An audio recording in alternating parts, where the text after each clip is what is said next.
Hello दोस्तों, आप सभी का स्वागत है मेरी कहानी पर। तो चलिए फिर शुरू करते हैं। मेरे पति विदेश में आते जाते रहते थे क्योंकि उनका बिजनेस वहीं पर था।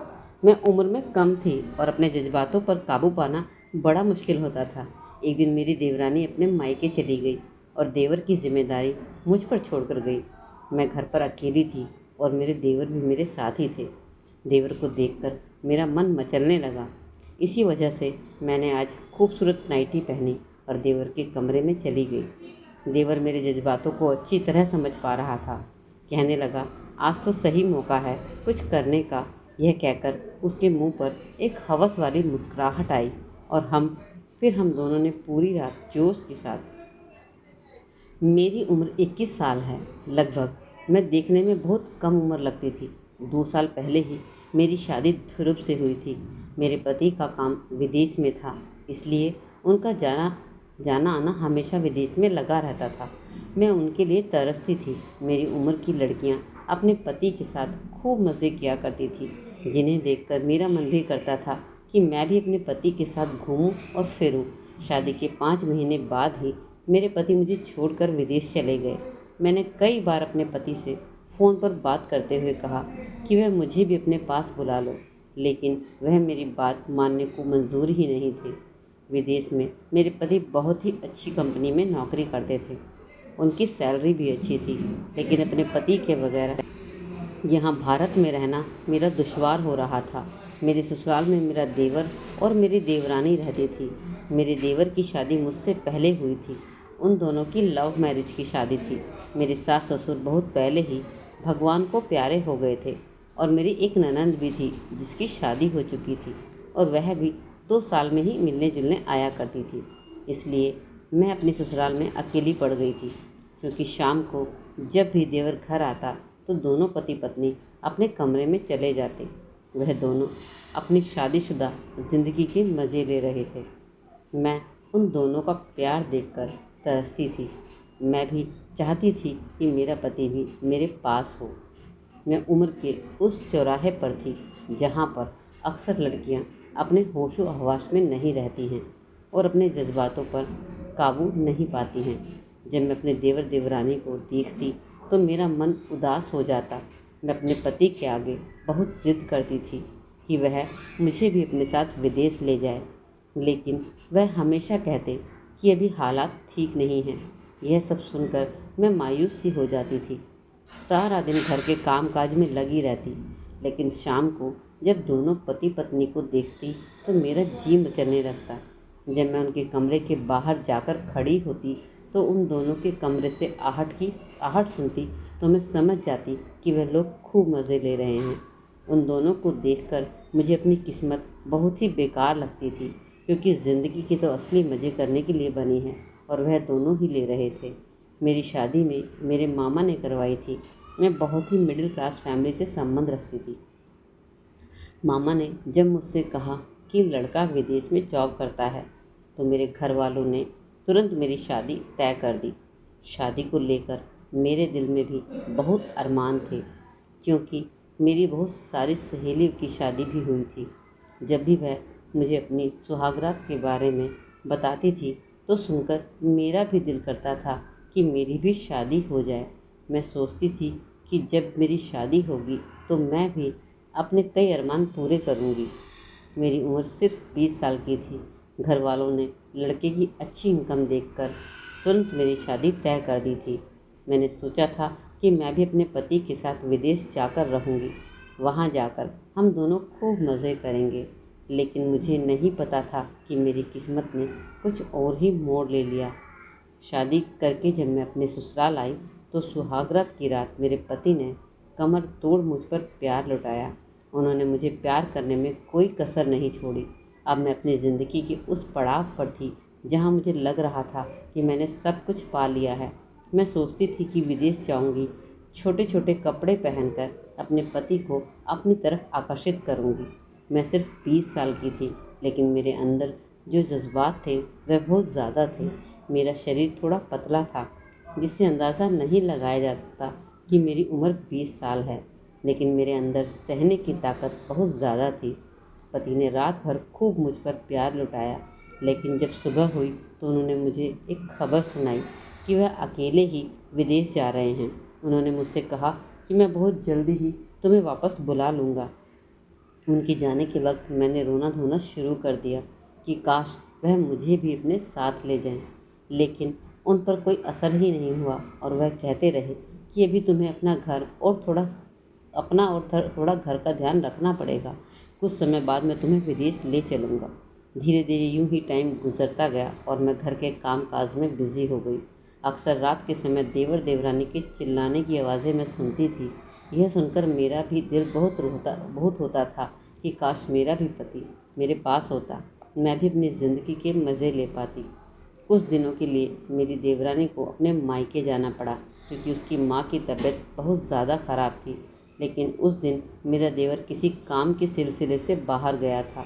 वह रात को वापस आने वाला था, इसलिए मुझे देवरानी कहने लगी कि रात को जब विशाल घर आए तो उसे बता देना, क्योंकि मैंने अभी बहुत फ़ोन मिलाया लेकिन उसका फ़ोन बंद आ रहा है। मैं कुछ दिनों के लिए अपने घर जा रही हूँ क्योंकि माँ की तबीयत ठीक नहीं है। यह सुनकर मैंने अपने देवरानी से कहा कि आप चिंता मत करो, तुम आराम से अपने घर जाओ, मैं यहाँ पर अच्छे से ध्यान रख लूँगी। फिर रात को जब विशाल घर पर आया तो मैंने कहा, तुम्हारी पत्नी कुछ दिनों के लिए मायके गई है क्योंकि उसकी माँ की तबीयत ठीक नहीं है। यह सुनकर मेरा देवर कहने लगा, अभी कुछ देर पहले ही मैंने उसे फ़ोन किया था। मैंने कहा, अच्छी बात है, तुम लोगों की बात हो गई है, मैं तुम्हारे लिए खाना लगा देती हूँ, तुम जाकर फ्रेश हो जाओ। अमित विशाल अपने कमरे में चला गया और मैं किचन में जाकर खाना बनाने लगी। खाना बनाकर जब मैं विशाल को आवाज़ देने के लिए उसके कमरे में गई तो विशाल की जो हालत थी मैं देखकर उसके मेरे तन बदन में आग लगने लगी, क्योंकि वह नहाकर सीधा बाथरूम से बाहर निकला था। उसने अपने बदन पर कपड़े कुछ ही पहने थे। जब हम दोनों की निगाह एक दूसरे से टकराई तो हम दोनों के शरीर में अलग सा एहसास हुआ। हम दोनों के दिलों की धड़कन कमरे में साफ सुनाई दे रही थी। फिर विशाल को देखते हुए मैंने उससे कहा कि मैं तुम्हारे लिए खाना लेकर आई हूँ, लेकिन उसने मुझे कोई भी जवाब नहीं दिया। उल्टा वह धीरे से मेरी तरफ आगे बढ़ने लगा। आज उसके अंदाज में मुझे कुछ अलग ही लग रहे थे। उसके चेहरे पर मुझे शैतानी मुस्कुराहट नज़र आ रही थी। वह धीरे से मेरे करीब आया और खाने की ट्रे को पकड़ते हुए मेरे हाथों को छुआ। उसके छूने से मेरे तन बदन में आग सी लगने लगी। मेरे जज्बात अभी थोड़े बढ़ने लगे थे। मैंने उन पर तुरंत काबू किया और फ़ौरन भागकर किचन में आ गई। किचन में आकर किचन की सफाई करने लगी। तभी बर्तन धोते धोते पीछे से अचानक विशाल आकर खड़ा हो गया। जब अचानक मैं पीछे मुड़ी तो वह मुझसे टकरा गया। मुझे देखकर कहने लगा, भाभी जान, थोड़ा संभल कर काम किया करो। उसने मेरी कमर पर हाथ रखा। आज इतने टाइम बाद किसी ने मुझे छुआ था। उसके छूने से ही मेरे अंदर एक करंट सा आ गया था। आज वह मुझसे कहने लगा, भाभी आप कितना काम करोगी, थोड़ा सा समय अपने लिए भी निकाल लिया करो। मैंने कहा, हाँ, अपने लिए टाइम तो निकाल लूँ, लेकिन मुझे कोई टाइम देने वाला ही नहीं है। फिर विशाल ने कहने लगा, कैसी बातें कर रही हो भाभी, मैं हूँ ना, भाई नहीं है तो क्या हुआ, मैं आपका ख्याल रखूँगा, आप कभी मुझे मौका दें। अब मैं उसके इरादे भी समझ गई थी। मुझे शर्म भी आ रही थी। मैंने तुरंत अपनी पीठ घुमाई, अपने काम में लग गई। लेकिन अब विशाल धीरे धीरे से मेरी कमर पर हाथ फेरने लगा। जब वह कमर पर हाथ फेर रहा था मेरी आंखें बंद होने लगी थी, मेरी धड़कनें बढ़ने लगी थी। फिर मैंने भी बड़े धीरे धीरे लफ्ज़ों में कहा कि विशाल, यह क्या कर रहे हो। फिर वह कहने लगा कि वही जो आप सालों से चाहती थी। अब मेरी और उसकी धड़कनें भी बढ़ने लगी थी। मुझे किचन में हम दोनों की धड़कनों की आवाज़ें साफ सुनाई दे रही थी। फिर धीरे धीरे उसका हाथ मेरी नाभि पर आने लगा। अब मुझसे सहन कर पाना मुश्किल होता जा रहा था। विशाल कहने लगा कि क्या आपको लगता है कि मुझे समझ नहीं आता कि भाई के जाने के बाद आप कितनी अधूरी अधूरी सी हो गई हैं। आपको उनकी कमी कितनी खलती है। आप भी चाहती हैं कि मैं शादी के सारे अरमान पूरे करूं, लेकिन आपने वह सारे के सारे अरमान अपने दिल में ही दफन कर रखे हैं। मेरा बहुत मन है कि मैं आपके सारे अरमानों को पूरा करूं। उसके मुंह से ये सारे लफ्ज़ सुनकर मैं बैठने सी लगी थी। मैंने विशाल से कहा कि लेकिन यह ठीक नहीं है, लेकिन मेरे आगे बोलने से पहले ही विशाल ने तुरंत मुझे अपनी बाहों में ले लिया और जकड़ लिया। मुझे उठाकर अपने कमरे में ले गया और बेड पर बिठा दिया। आज मैं भी चाहती थी कि अपने आप को रोक नहीं पा रही थी। मैं महीनों से प्यासी थी। मेरे पति को विदेश में इस बात का कभी भी एहसास ही नहीं होता था, लेकिन मुझे बहुत ज़्यादा होता था। लेकिन मैंने कभी ये नहीं सोचा था कि कभी विशाल को मेरे जज्बात की समझ भी होगी। अब वह अपनी उंगलियों से मेरे पैरों को सहलाने लगा। आज मुझे अपने पति की भी याद नहीं आ रही थी। मेरा बस यही मन हो रहा था कि मैं इन्हीं पलों को अच्छे से बिताऊं। विशाल के इरादे आज नेक भी नहीं लग रहे थे। मैं भी विशाल की बाहों में खो जाना चाहती थी। फिर विशाल ने धीरे से कमरे की लाइट भी बंद कर दी थी। मैं थोड़ा सा घबराई। फिर वो मेरे पास धीरे धीरे आने लगा। फिर जैसे ही उसने मेरे माथे पर किस किया कि तभी अचानक मुझे अपने पति की भारी आवाज़ सुनाई दी। यह सुनते ही मैंने तुरंत विशाल को साइड कर दिया। फिर मैंने देखा मेरे पति बाहर दरवाजे पर खड़े थे। उनका चेहरा पूरा लाल पड़ा हुआ था। फिर उस गुस्से से कहा कि अच्छा मेरी पीठ पीछे आज यह सब चल रहा है। यह सुनते ही मेरे माथे पर पसीना आ गया। मैं घबरा गई। मेरा तन बदन कांपने लगा।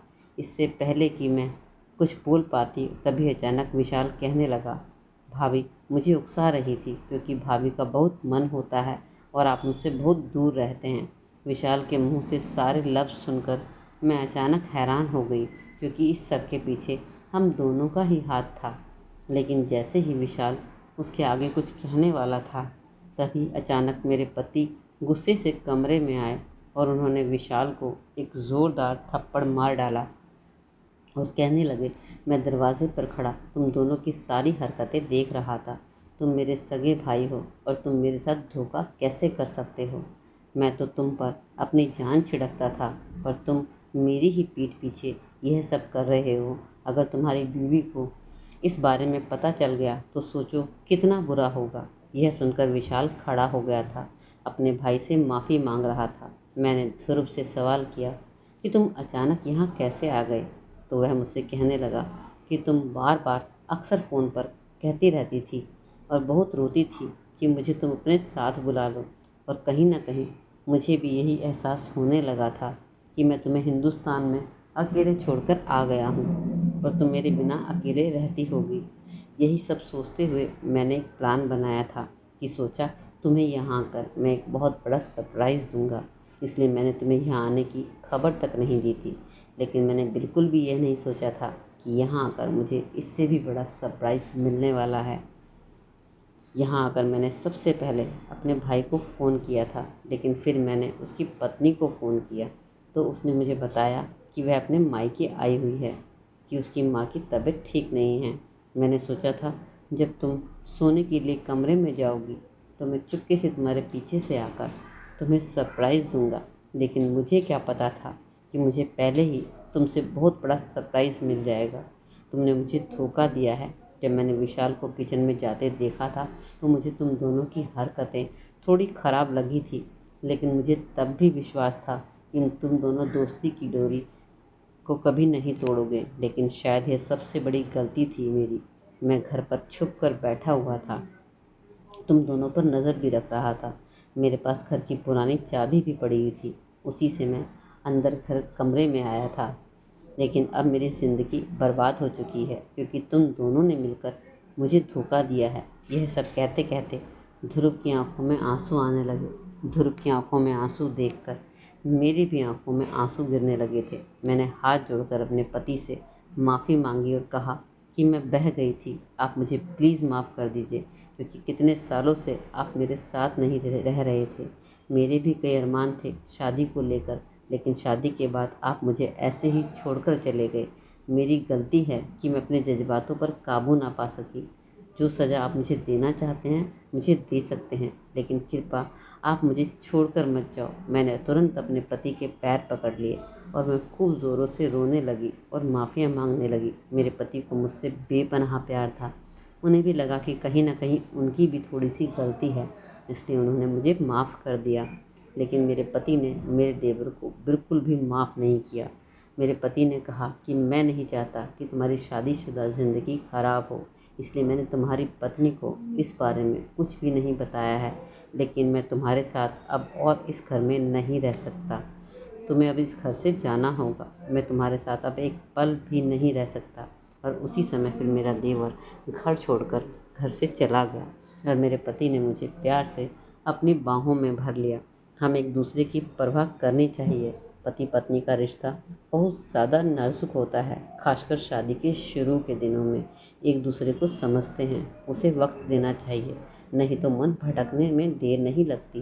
तो दोस्तों, इस कहानी से आपको क्या शिक्षा मिली, आप ज़रूर कमेंट सेक्शन में कमेंट छोड़िएगा। और अच्छी लगे तो आपने लाइक कर दिया होगा। और चैनल पर पहली बार आएँ तो चैनल को सब्सक्राइब ज़रूर करके जाइएगा। सपोर्ट बनाए रखिए ताकि मैं इस तरह की कहानी आपके लिए ला सकूँ। तो तब तक के लिए आप ख्याल रखिए अपना। मैं नेक्स्ट कहानी में आपसे मिलती हूँ।